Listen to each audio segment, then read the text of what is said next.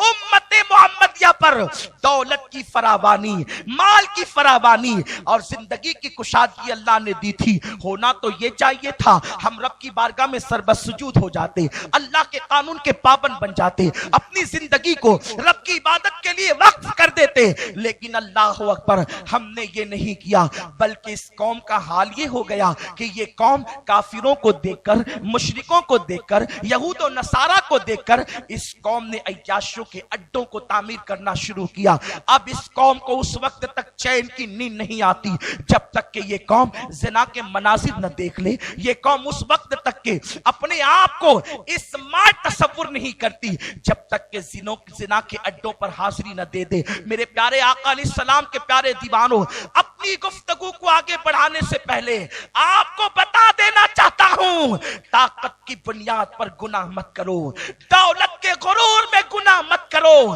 زندگی کے غرور میں گناہ مت کرو۔